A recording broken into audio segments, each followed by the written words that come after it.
as I tore down the streets of that abandoned city. One after another, other racers came out of the woodworks. Some of them were stupid enough to try to take me on, which was easy enough to fix.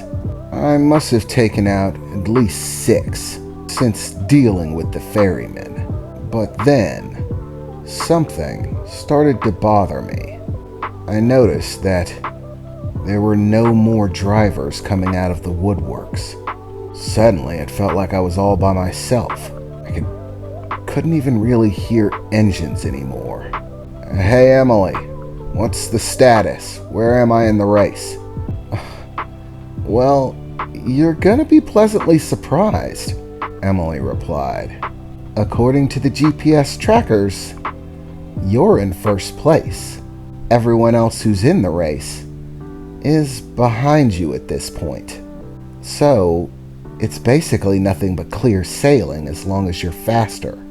In other words, you've got this in the bag. As long as you keep going at a reasonable enough speed, you're gonna win, Jax. And as she said the words, I felt a sense of relief. Finally, this crazy crap was over. No more running for my life in the desert. No more freaky death races. Just a little while longer. Just a little more travel time, so to speak, and it would be over. I could claim my prize as the winner of the Black Label races, get my ticket inside, and bring everyone else along with me. Jax, I'm beginning to notice a change in your emotional state. Something similar to relief, is that correct? Yeah, Titan. It looks like we finally did it. Crazy crap aside, we managed to pull a win. As long as we stay far enough out in front, use our speed, the race is basically over. No one else has the speed to keep up with us. Well, I'm very glad to hear that. This entire predicament had me quite worried for your safety. Your heart rate exceeded regular bounds on several occasions. It was very concerning. Well, thanks for the concern, Titan. But, thankfully, it seems like clear sailing from here on out. Well, I wouldn't exactly say that, I heard Danny's voice say. Because there's definitely some weirdness going on. I've been keeping tabs on the other champions, trying to make sure that they wouldn't be a problem for you. And while I started to notice a pattern. Danny, what pattern? What are you talking about? Because you're starting to scare me. I mean, seriously, Emily just told me I had this in the bag, and now you gotta come and rain on my parade. So come on, lay it on me. What's weirding you out?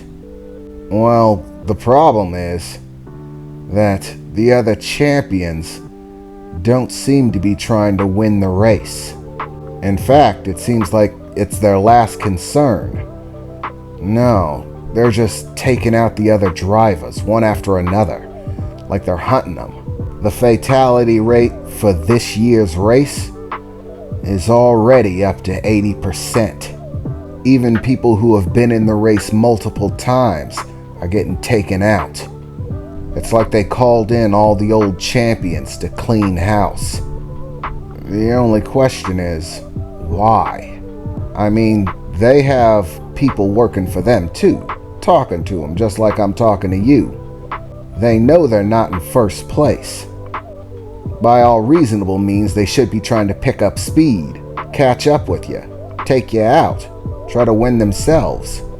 But none of them are doing any of that. They're all hanging back, rushing into every conflict that crosses them. If they stop running into people, they start slowing down, sort of milling around, like they're trying to find people.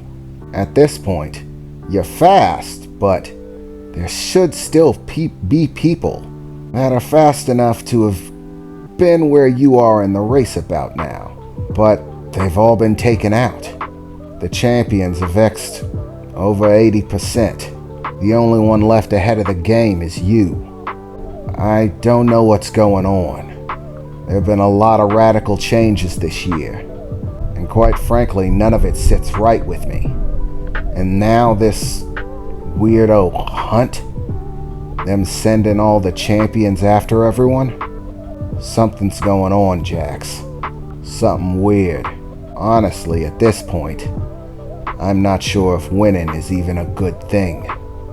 Danny's words stuck with me for the rest of the race. And just as Emily and I predicted, it was smooth sailing. There was nobody else to compete with. I was all alone. Everyone else was dragging behind, dropping out, or getting blown away by the former champions hunting them down. Finally, I approached the finish line, the end of the Black Label races.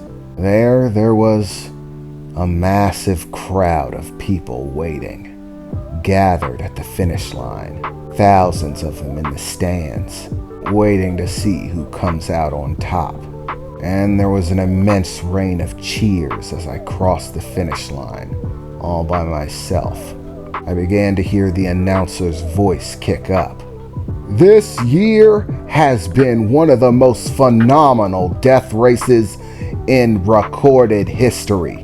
This year's annual death race, quite simply, has just blown me away. This guy, Jax, he is something else. Word has it that they're already giving him a moniker, a nickname, calling him the Death Slayer. Oh, that's some catchy stuff. Yeah, but not only did he take out the Reaper, he also one-stroked the Ferryman. The Ferryman! For Christ's sakes, I didn't even think that could be done. This guy is insane, and I cannot wait to see him next year. There you can see the screaming crowd welcoming him there at the finish line.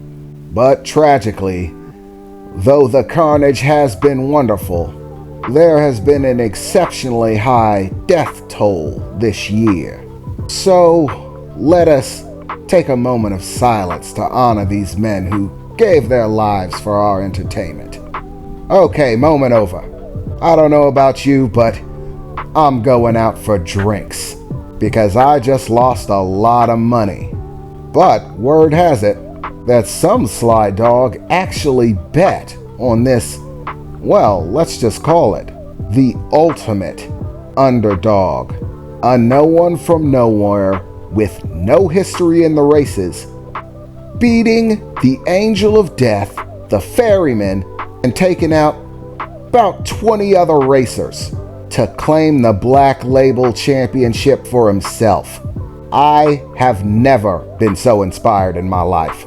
And I know this guy is going places. The announcer's voice shouted out over the loudspeakers as I hopped off the bike.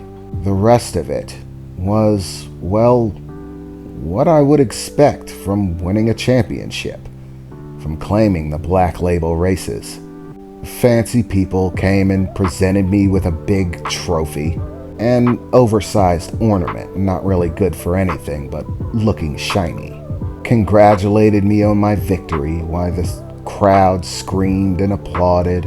There were actually a few pretty good-looking girls out there in the crowd cheering for me too. If I wasn't about to go into the interior walls, I would definitely try to get a number. Well, that, and there are definitely other concerning things going on.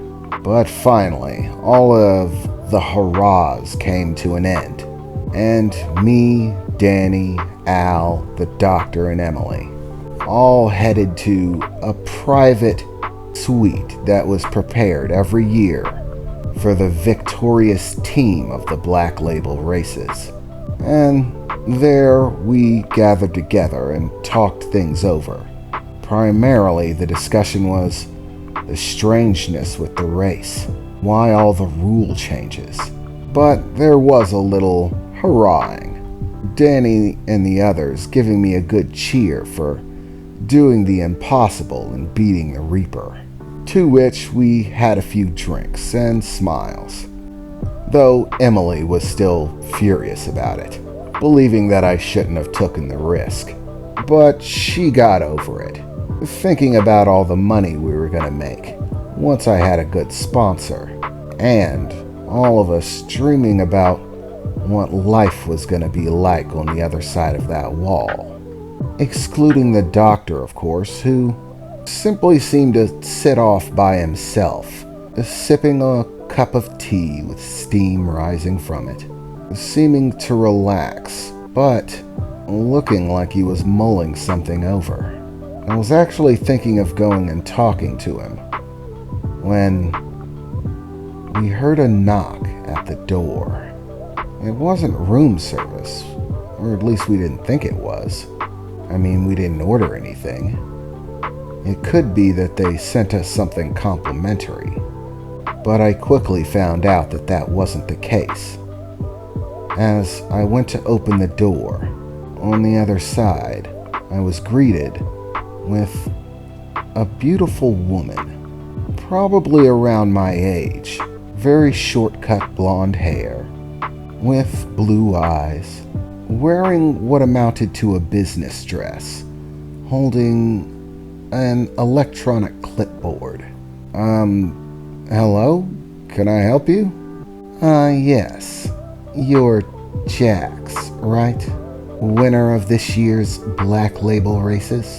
Well, my name is Lilith, and I'm here to discuss very important matters with you. Primarily, that the owner of the company that I work for wishes to have a conversation with you.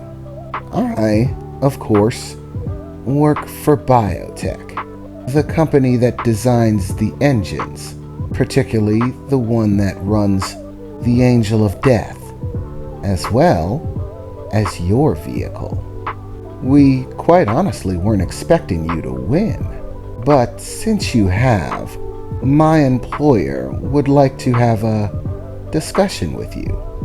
But as a prerequisite, he first sent me to talk things over with you and your team. So if you'd oblige me for a few minutes, I'm sure you won't regret it.